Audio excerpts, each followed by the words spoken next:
Yes guys, how's it going? Welcome back to a new video. Hope you guys are all enjoying your week, enjoying a little bit of sunshine outside at the moment. I have to say, I haven't seen much of it. I've had, man flu basically. I've not been bed bound, but I haven't maybe been out as much this week as I would like to, and that's why I've been a little bit quiet on the channel recently as well. So if it sounds like I'm talking, holding my nose, it's pretty much because I am. But I had to jump on for this one as big reports coming out today from David Ornstein and The Athletic. I mean, some pretty reliable sources in that one, that Newcastle have held talks with the Bournemouth centre-back Huijsen around the discussion of, a £50 million release clause on the player. And look, it's not just Newcastle.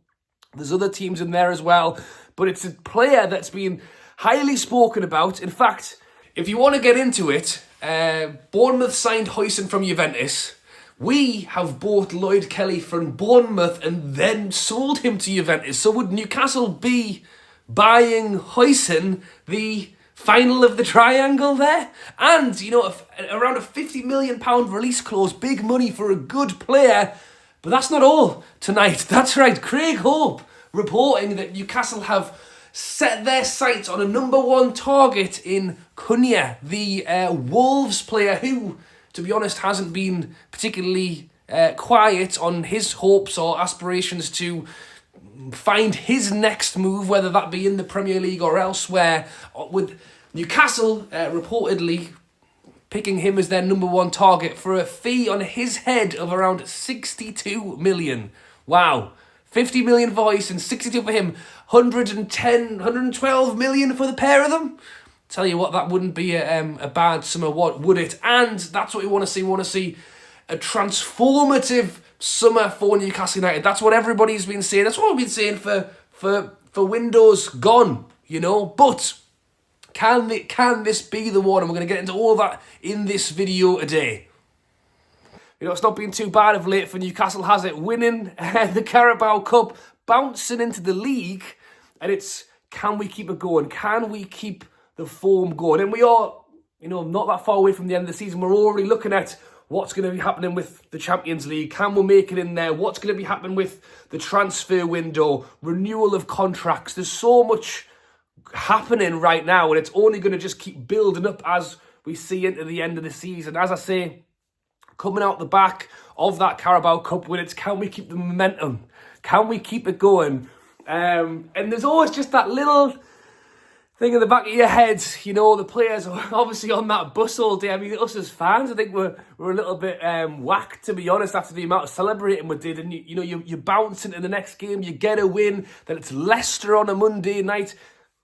We could have had way more. We were all over them, and look, Leicester aren't a great side right now, and even they were cheering Harvey Barnes when he scored the goal. I think a little bit sarcasm, but also a little bit to give them something to cheer about as well. Tonali, the game before scoring that outrageous goal, we really have kind of bounced through, and to top it off, Arsenal go and do us a favour. Other English teams do us a favour and get us. I went to bed in Europa League spot. I woke up and we were in a Champions League spot. 5th place in the Premier now gets Champions League. And Newcastle, we're sitting where we want to try and finish the season. And that's where the planning has already started. We've already seen contracts rolled out to some of the players. Speaking of centre-backs, Fabian Schär, he's a player who signed a new deal with Newcastle, an extra year from him. You've probably seen it already, the back and forth with Andy Carroll on Instagram, laughing about Steve Bruce benching him. It's especially not long after Dwight Gale coming out and, laying into Bruce himself. But Fabian Schär hasn't had maybe his greatest season at Newcastle in terms of performances, but he was a part of a team that won a cup.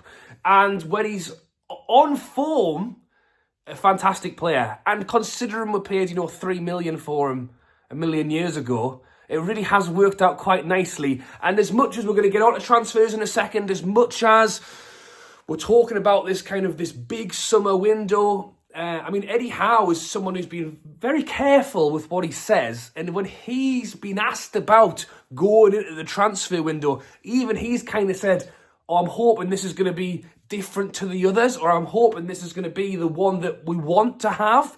Bearing in mind that really after the first few transfer windows, when we did go out and spend, we won't get into it in this video, but FFP, PSR, shackles are on, that's why and look, we won't go through all of it in this video, but just looking past, end of this season, summer, that it's stadiums and commercial revenue, and there's so much to get into with Newcastle United right now. But for right now, Eddie Howe has said, he wants this to be the transfer window, and I think the fans are ready for it as well, ready to see us kind of go out and spend.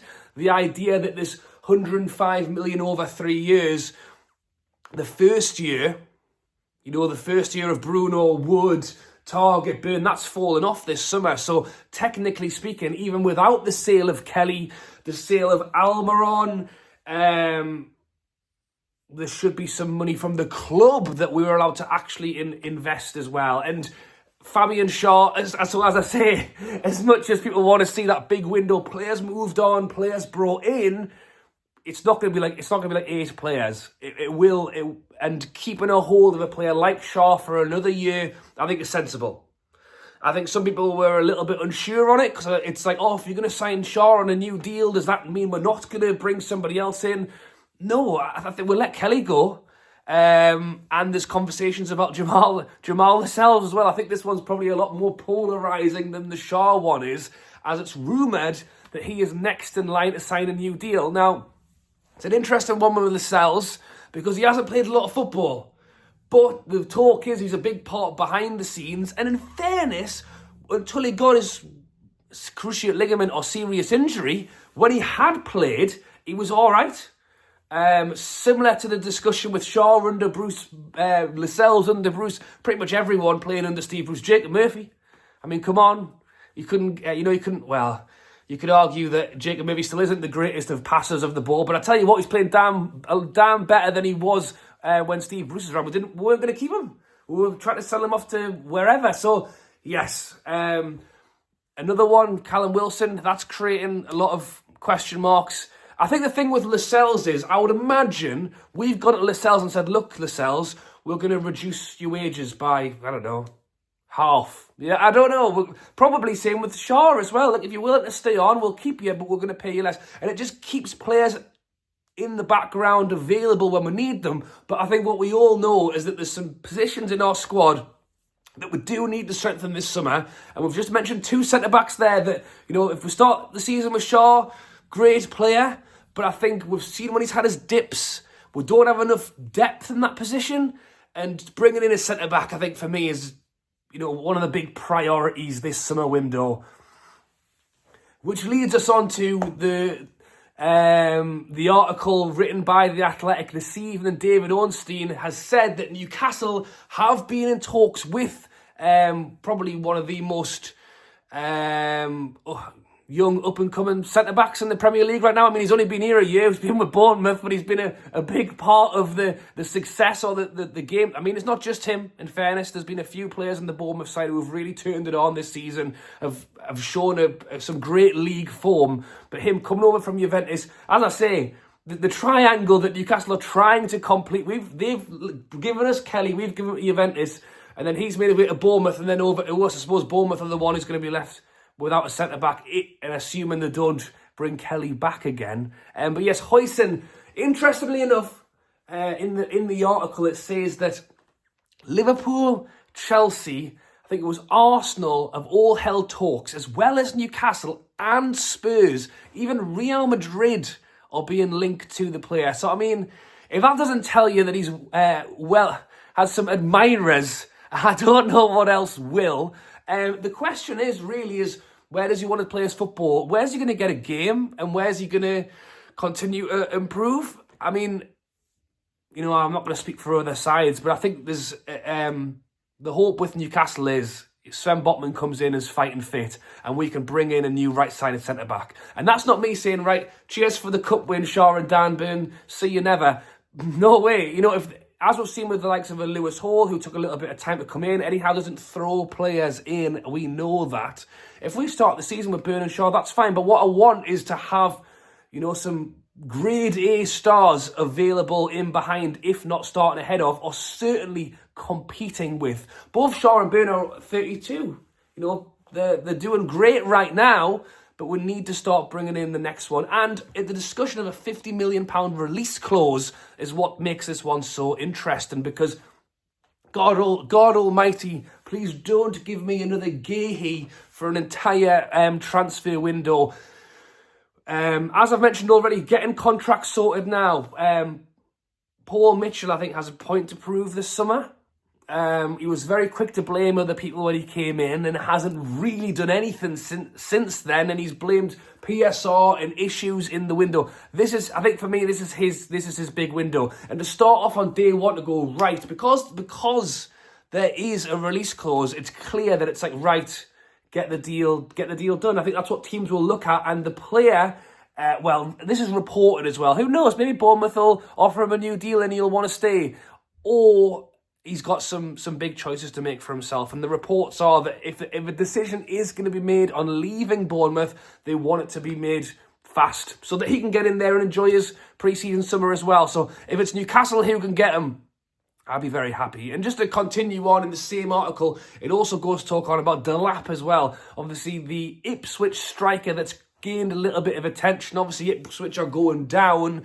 Is there a potential that he could join a Premier League side? Well, it's actually, so he's from Man City. So Man City actually have first refusal on a buyback clause. I think they can either buy him for 40 million if Ipswich would stay up, or 30 million if they go down. But Ornstein doesn't believe that Man City would be interested, and could there be another club in for him? So he's another player who's been linked to Newcastle. I think that was more rumoured, especially when you've got Alexander Isak up front. It would be someone to bring in. I don't think you'll give Callum Wilson a new deal. If we did, it would have to be on a pay-to-play basis, if you're available to play. Similar to what we had with Andy Carroll when he came back a second time. I think Wilson's a good player. When he's fit, he scores goals. I think he's probably good to have around the club. I think he's very talented. I want to see Will Asula get some game time. Talks this evening or yesterday that, who was it? Anderson said that he thinks that Asula should go on loan. I don't really see it. I don't see the point of loaning Asula, if I'm honest. I think we either give him the game time or we don't. It could just be, I appreciate that we always want to see all of these players getting all of this game time. Like, one of the things with Newcastle is it's been great that we've had the opportunity to get a Miley on the pitch, get a Longstaff on the pitch. As we grow and as we bring in more players, the opportunity for youngsters to come through will get tougher. And that's what you want. Like, you don't like it because I want to see I want to see 11 Geordies on the pitch. But, like, what we want is to have that side, that's a good side that is hard to break into. If we've just got 16-year-olds walking through every 5 days, you're thinking, well, Miley's been fantastic and he has struggled for game time because of Tonali, Bruno and Joe Linton. But I think he'll get his time. I think he will come through. At the age of 18, this kid's got loads of time. I don't think we need to loan him. I think you can't learn from anyone better than Tonali, Bruno and Joe Linton. He's got 3 different players there to learn every aspect of and come back as an even better player. And then you've got Asula's a bit different. Is it just that if Isak's fit, we play with one striker, and if Isak's fit, we're going to play him every single game. So it's going to be really tough for Asula to get in. I will acknowledge and agree that when we've been making subs late in the game, 3-0 up against Leicester, get Asula on at half-time. Like, just give the guy a go. So I feel like we aren't giving him as much time as he should. But then, can you argue with Eddie Howe when he wants to play Isak as much as possible? So there's a little bit of give and take there. And if that's the situation, I don't think we need to have Wilson as well. But I would argue that if he's worried Asula isn't ready and that's why he's not getting game time, then some form of attacking player that can maybe even challenge with Isak, who knows, is something that we should be looking at. So let me know your thoughts down in the comments below on our push for that 5th place Champions League spot. We've got some big work to do. And you know what? I've just kind of got stuck into the talk of transfers, but that's what comes with it. You know, really first, you know, to be enticing the likes of the Bournemouth centre-back, wonder kid, starlet. We need Champions League for it. Like, if he's getting offers from us, Liverpool, Real Madrid, you know, fair enough, we've got a big project and we're going to get there, or the pushes to get there. Undoubtedly, I think he would probably get more game time at us than he would get at a lot of the other clubs I've just mentioned. But if we can have that shining star of Champions League aspirations and going into this big window, wanting to keep Isak happy, wanting to keep Bruno happy, wanting to keep Tonali happy, wanting to go and bring in these players, I don't think it's not, you know, it's not do or die. We've just given Isak a cup. You know, I think I'm confident or hopeful that Isak will stay regardless of how this season ends. We do have a form of European football. We've got Conference League football regardless. But, like, come on, these players want Champions League. And look, they've got to do it themselves. You know, it's easy for me to say, come on, we've got to do it. It's not being you. I suppose we'll be there cheering for them. It'll help. But it's them themselves, and they've put themselves in, you know, a fantastic place through, you know, the extra Champions League spot. Let's go and get it, and then let's go and, you know, really push on this transfer window. It feels like we've done well this season to get a cup. We're pushing on high, but it has felt like we've struggled the last few summers, treading water a little bit. We really want to have that power again, that power that we had 2 or 3 years ago when we brought Isak in, boom, Sven Botman in, boom, Gordon in. Like, this time, this summer, let's just see if we can elevate it again. Like, goalkeeping situation, it's a strange one. We've not really solved it for window upon window. Like, let's solve it this summer. Yeah, I talked for longer than I planned there. Thanks for watching, guys, as always. Hopefully my nasal talking wasn't too bad for you. Drop a like if you have enjoyed it, and subscribe if you haven't already. If you're still watching over 15 minutes later, posting loads of content. I'll try and do it at the minute when I'm not lying in bed full of man flu, but I will be there this weekend against Manchester United as well, so video to come. I mean, that's 2 home games in a row now, Manchester United and then Palace. 2 very big games, so let's keep the run going till the end of the season. Thanks for watching, and I'll catch you later.